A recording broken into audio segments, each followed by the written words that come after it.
Start recording. Yes, hello guys. Gopal here. Today we are going to be solving this question number 2425 bitwise XOR of all pairings, the lead code medium type problem.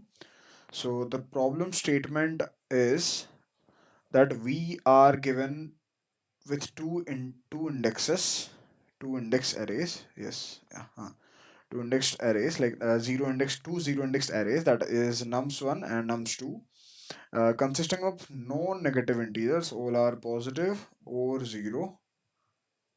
There exists another array nums3 which contains the bitwise XOR of all pairings, bitwise XOR of all pairings of integers between num1 and nums2. Every integer in nums1 is paired with every integer in nums2 exactly once. Okay, return the bitwise XOR of all the pairs in nums3. So this problem statement is something saying like कि हमारे पास एक array है nums1. Let's suppose इसमें हमारे पास a1 a2 and a3 है. ये कह रहा है कि हमारे पास nums2 एक है जिसमें a b1 और b2 ऐसा कुछ है. तो hypothetically it's not given in the example in argument section, but it states that there exists another array, that is nums3, which containing the bitwise XOR of all pairings, bitwise XOR of all pairings of the integers between nums and nums2. That is, the pairing is done only once.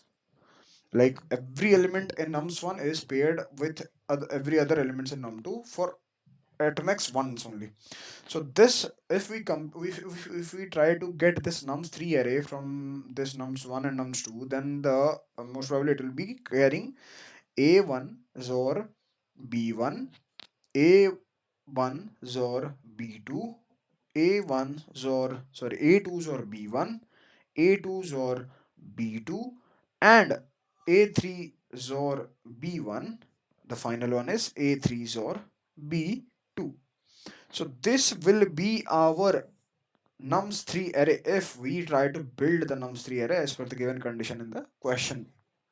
Okay. सो हमें ये दिया गया है कि nums1 और nums2 में से nums3 ऐसा कुछ बना हुआ है इंडिविजुअल पेयरिंग के साथ जोर करने के बाद जो वैल्यूज बन रहे हैं उनको लेके. और हमें बोला गया है कि nums3 में जितने भी एलिमेंट्स बन रहे हैं उनकी फाइनल जोर लेना है. मतलब कि ये जो ईच एलिमेंट बन रहे हैं सबका फाइनल जोर एक दूसरे के साथ लेना है. Like let's suppose कि x1 x2 and x3 and x4 is the nums3 array. nums3 अगर फाइनल array ये है तो इसका हमें आंसर बताना है x1 और x2 और x3 और x4 ये कितना होगा. ये हमारा क्वेश्चन है. तो हमने क्वेश्चन पढ़ा और कंस्ट्रेंट कुछ ऐसा दे रखा है कि nums1 nums2 की लेंथ है 1e5 तक. तो let's talk about brute force approach.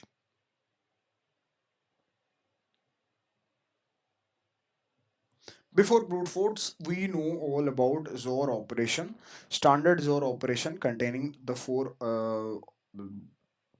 types of sub operation. They are 1 XOR 1 is equal to 0, 0 XOR 0 is equal to 0, 1 XOR 0 is equal to 1, and 0 XOR 1 is equal to 1. This is our standard XOR operation criteria that we discussed earlier, and I hope you guys have watched the previous video.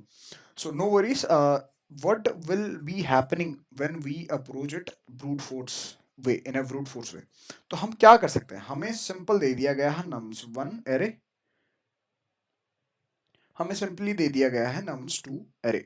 तो हम क्या कर सकते हैं कि very first of all हम traverse कर देंगे एक लूप चला के फॉर एंड आई 0 से लेके आई. लेट सपोज nums1 एरे का साइज है n1 एंड nums2 एरे का साइज है n2. तो हम एन आई को ट्रावर्स कर देंगे n1 तक एंड आई प्लस प्लस कर होता रहेगा. एंड इनर लूप भी ट्रावर्स कर देंगे with j variables traversing from 0 to n2. और एक हमारा फाइनल आंसर वेरिएबल मान लेते हैं आंसर, जिसको इनिशियली 0 स्टोर कर रखा है हमने, और हम सिंपली बस ये कर देंगे कि answer is equal to answer xor nums 1 की आई वैल्यू और नम्स 2 पे जे की वैल्यू, ये स्टोर कर देंगे। और ये दो लूप से जो भी हमारा आउटपुट निकलेगा हम इसे ऐसे रिटर्न कर देंगे आंसर।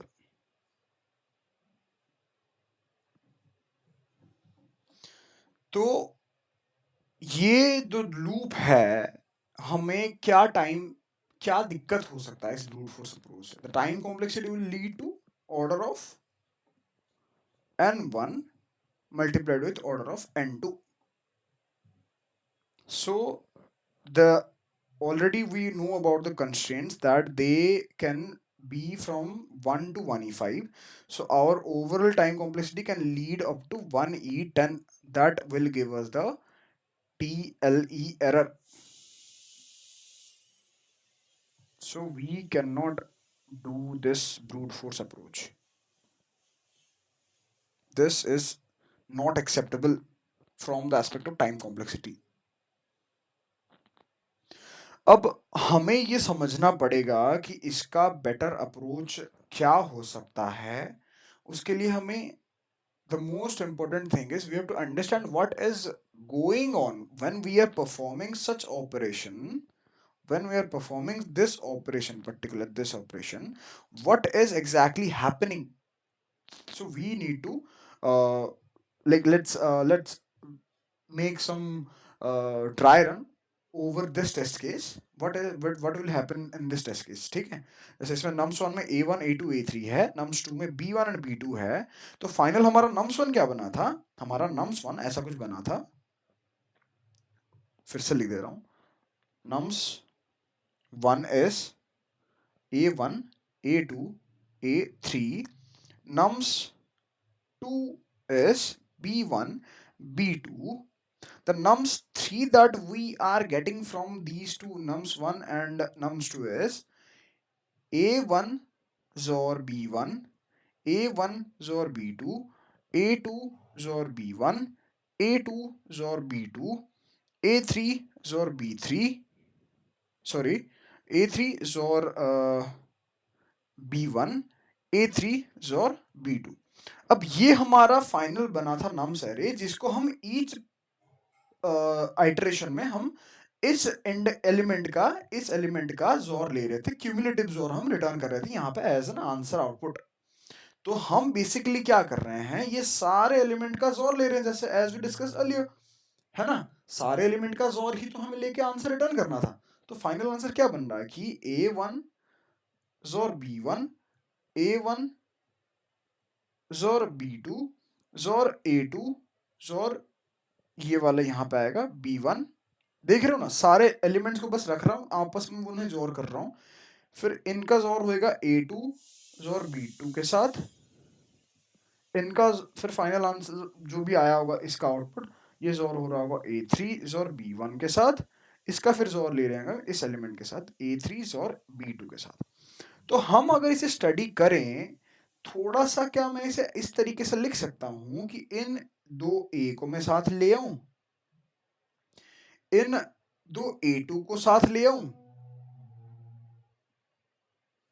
इन दो a3 को साथ ले आऊं, और सिमिलरली इन दो इस b1 इस b1 को और इस b1 को और इस b1 को साथ ले आऊं, b1 जोर b1 जोर b1, फिर साथ में क्या आएगा, ये वाला b2, let me use a different colour, ये b2 ये b2 और ये b2 को साथ ले आऊं, तो ये बनेगा b2 जोर b2 जोर b2। तो क्या मेरा ये दोनों सेम नहीं है? दोनों ही इक्विवेलेंट है। मैंने बस क्या करा ना, सबको क्यूमुलेटिव वे में ही तो रिप्रेजेंट कराना है, तो मैंने इनकी ऑर्डरिंग बस ये कर दी, थोड़ा कुछ ऑब्जर्व करने के लिए। ऑब्जर्व करने वाला चीज क्या है यहाँ पे कि ईच एलिमेंट, मैं कुछ लिख रहा हूं यहाँ पे, ईच एलिमेंट इन nums1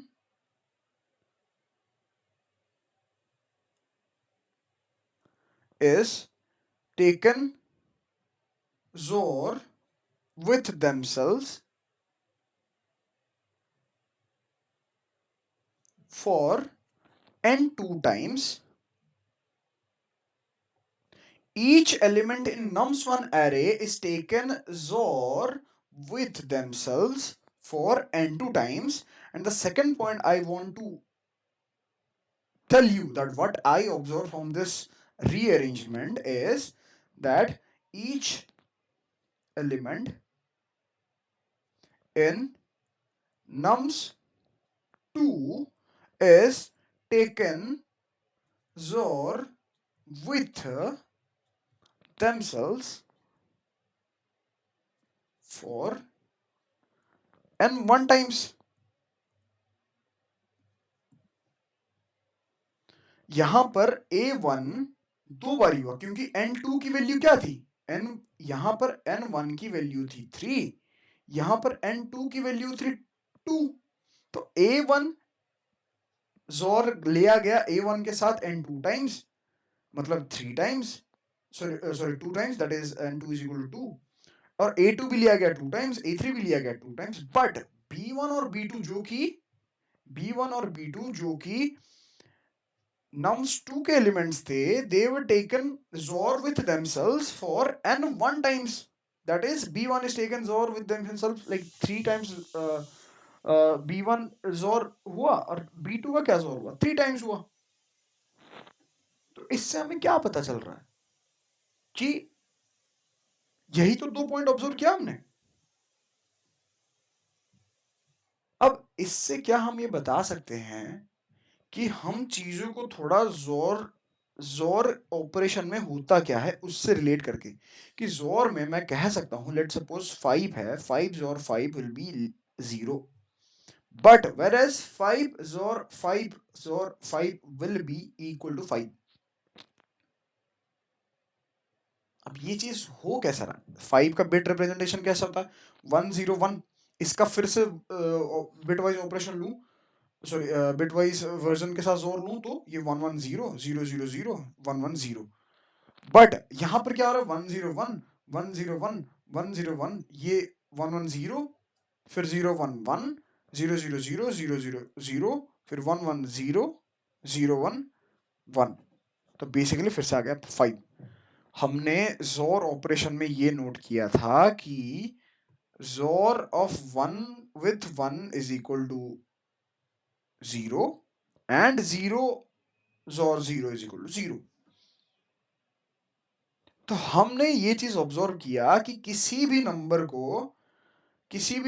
को अगर इवन टाइम्स जोर लें तो उसका आउटपुट आएगा 0, whereas odd टाइम्स अगर जोर लें आउटपुट आएगा वो सेम नंबर.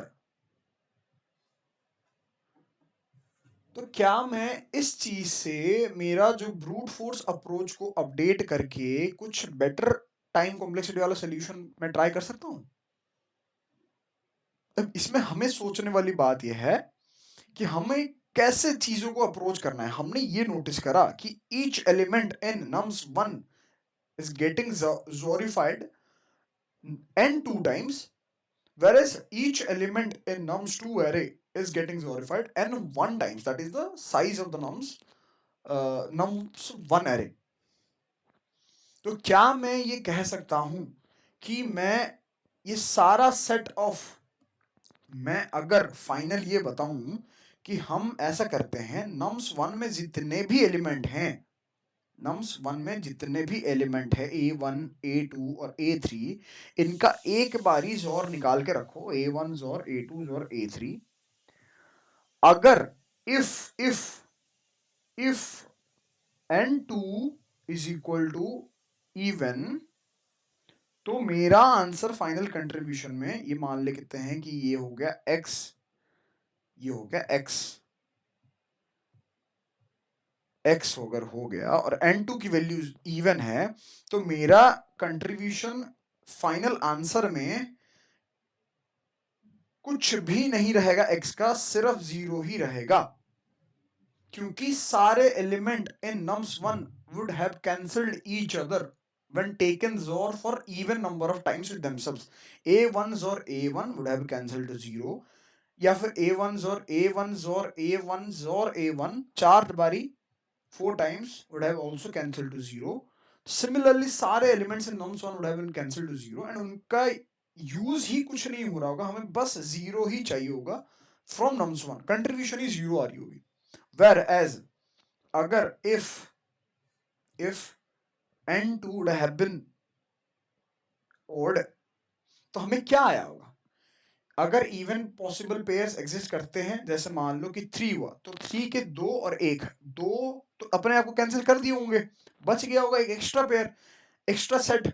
ऐसे पूरे एरे में से क्या निकला होगा? यही तो फाइनल निकला होगा, ये single set of that array A1s और A2s और A3, क्योंकि बाकी A1 के 2 बारी और कैंसिल कर चुके होंगे एक दूसरे को, है ना? अगर मान लीजिए कि n2 की वैल्यू 3 है, A1s और A1s और A1, तो ये तो काट चुका हो एक दूसरे को, ये तो 0 हो गया, नलीफाई हो गया.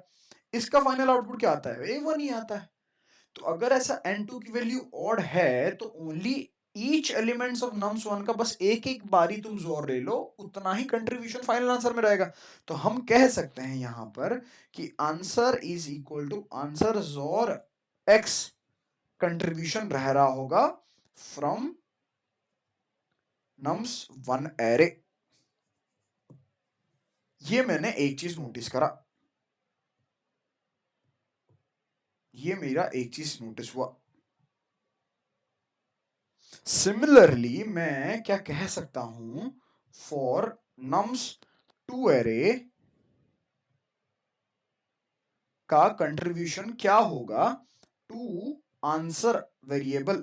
मैं बोलूंगा if n1 is an even number, तो मेरा nums2 में क्या था एलिमेंट्स? nums2 कुछ ऐसा था, nums2 का कंट्रीब्यूशन लाइक b1 और b2 ऐसा कुछ था. मैं बोलूंगा कि अगर n1 even number of times है, तो लेट्स सपोज कि n1 is 4, again the same example that we have taken earlier, इसी के जैसा ही कुछ होगा कि अगर सिमिलरली n1 भी 4 या फिर n1 की वैल्यू लेट्स से 2 है, तो b1 मान लो 2 बारी जोर हुआ, तो इसका भी आउटपुट 0 आएगा.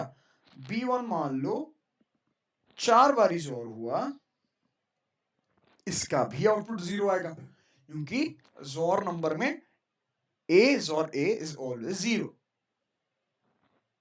तो इस फैक्ट के बेसिस पे क्या मैं कह सकता हूं, if n1 is even, then nums2 array का कोई भी कंट्रीब्यूशन नहीं रहेगा आंसर वेरिएबल में. मतलब अगर ये ऐसा कंडीशन है, तो तुम लिख सकते हो answer is equal to answer xor 0 for nums2 part. हमने ऐसा ही तो करा था. हम ये nums2 पार्ट nums1 पार्ट कहां से आया? मैं ये कह रहा हूं कि तुम जब जो क्वेश्चन गिवन था कि nums1 एरे से nums2 एरे से nums3 एरे ऐसा कुछ बन रहा है, ईच पेयर बना के उनका जोर ले रहे हैं इंडिविजुअल, ये क्या बन रहा है? ये इसी के हिसाब से मैंने सब करा, और रीअरेंजमेंट के बाद, ये रीअरेंजमेंट के बाद क्या बन रहा है कि मैंने बस nums एरे के अलग सेट कर दिया, nums2 एरे के अलग सेट कर दिया, nums1 एरे के अलग सेट कर दिया, nums2 एरे का अलग सेट कर दिया. तो इसका कंट्रीब्यूशन मैं डिसाइड कर रहा हूं कि n2 का वैल्यू क्या है, n2 की पैरिटी क्या है, और इस इनका कंट्रीब्यूशन चेक कर रहा हूं, nums2 एलिमेंट्स का कंट्रीब्यूशन चेक कर रहा हूं, nums1 एलिमेंट का पैरिटी क्या है, साइज का पैरिटी क्या है. तो सिमिलरली मैं nums2 के लिए एक सेट, तो एक कंडीशन में तो मैंने लिख लिया कि n1 का इवन हो रहा है. सिमिलरली मेरे पास जब n1 की वैल्यू ऑड होगी, तो मेरा कंट्रीब्यूशन कैसा होगा? लेट्स सपोज कि n1 इज 3. तो सेम चीज है कि जो यहां पे हमने डिस्कस करा, सेम चीज जैसे n2 के लिए हमने डिसाइड किया, ये क्या हो रहा होगा कि a1 जैसे 3 टाइम्स हो रहा था, हमारा आया कि एक set of even set of elements को कैंसिल करके ये फाइनल आंसर a1 ही बच रहा था. सिमिलरली यहां पर भी B1 को लेंगे तो ये दो एलिमेंट एक दूसरे को कैंसिल कर देंगे, फाइनल कंट्रीब्यूशन सिर्फ B1 का ही रहेगा। ऐसे B2 का भी फाइनल ही कंट्रीब्यूशन आ रहा होगा। तो मैं ये कह सकता हूं, जब मैं एक y वैल्यू में स्टोर करा रहा हूं सारे एलिमेंट्स ऑफ B2 B3 ऐसे करके, जो भी एलिमेंट्स n nums2, इसको मैं अगर y नाम देता हूं तो मेरा फाइनल आंसर वेरिएबल में ये y ही वैल्यू कंट्रीब्यूट कर रहा होगा, अगर in the time when my n1 is odd. तो मैंने पूरा बॉइल डाउन कर दिया वो सारे ऑपरेशन जो हो रहे थे ऊपर, कि यहाँ पर जो हो रहे थे ये दो फॉर लूप के चलते, ये दो फॉर लूप और ये इनसाइड इफ इस ब्रैकेट में जो भी चल रहा था, मैंने उसे बॉइल डाउन करके ये कॉन्सेप्ट पे ले आया कि nums1 एरे के एलिमेंट्स के कंट्रीब्यूशन डिपेंड कर रहे हैं nums2 एरे के एलिमेंट्स के साइज के ऊपर, क्योंकि उतनी बार वो एक दूसरे के साथ जोर हो रहे हैं। सिमिलरली nums2 array में जो elements हैं उनका contribution to my final answer is depending upon the number of elements that are in the nums1 array। तो यहाँ सारा गेम चल रहा है पैरिटी के ऊपर डिपेंड करके कि जोर। और एक मैंने चीज नोटिस करा कि जोर मैं फाइनल नोट का नाम बना देता हूँ कि नोट्स में ये मैं बताऊंगा। ऑब्जर्वेशन मेरा ये था कि जोर विथ जोर ऑफ सेम एलिमेंट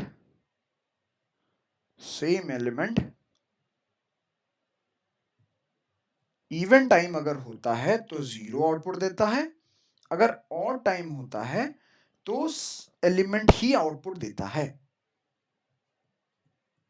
ये पहला ऑब्जर्वेशन था।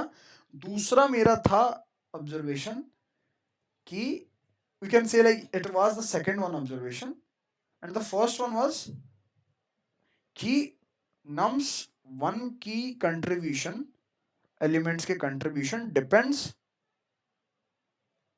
On n2, and similarly nums2 के एलिमेंट्स के कंट्रीब्यूशन डिपेंड्स ऑन n1।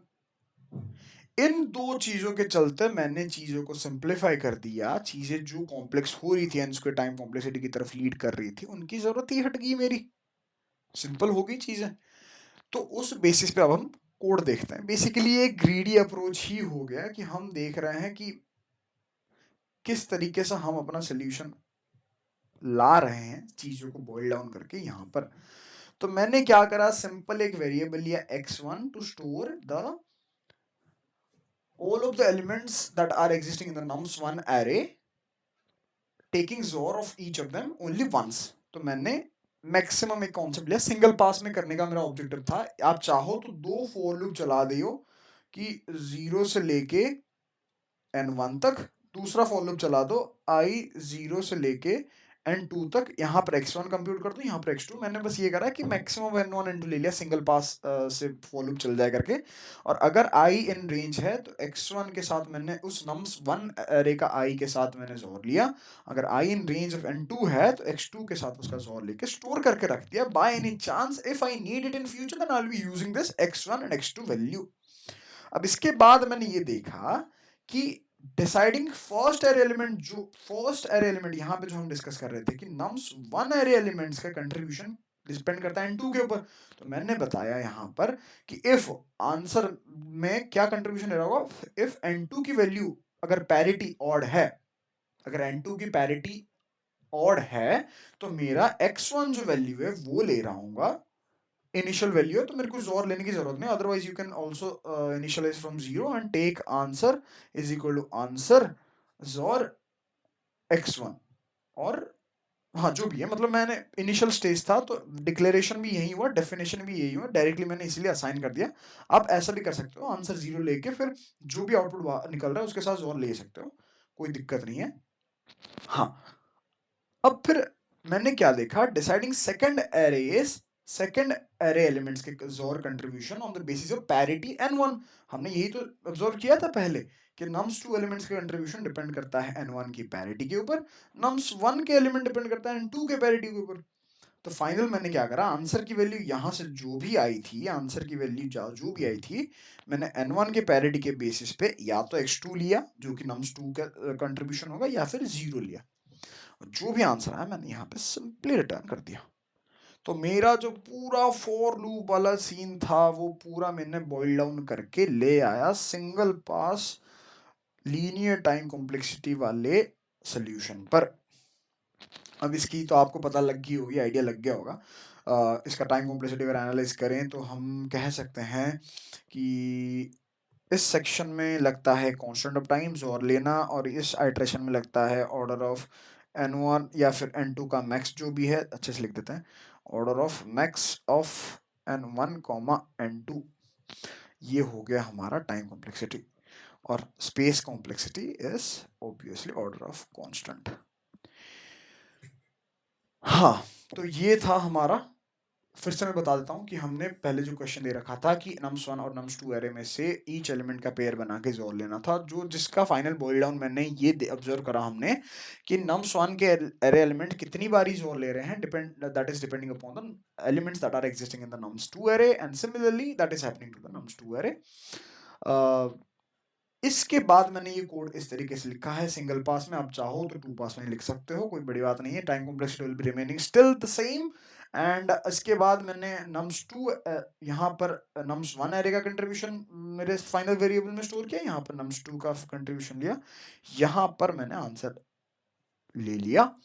सो ये था आज की क्वेश्चन बिटवाइज और ऑफ ऑल पेयरिंग्स का सोल्यूशन।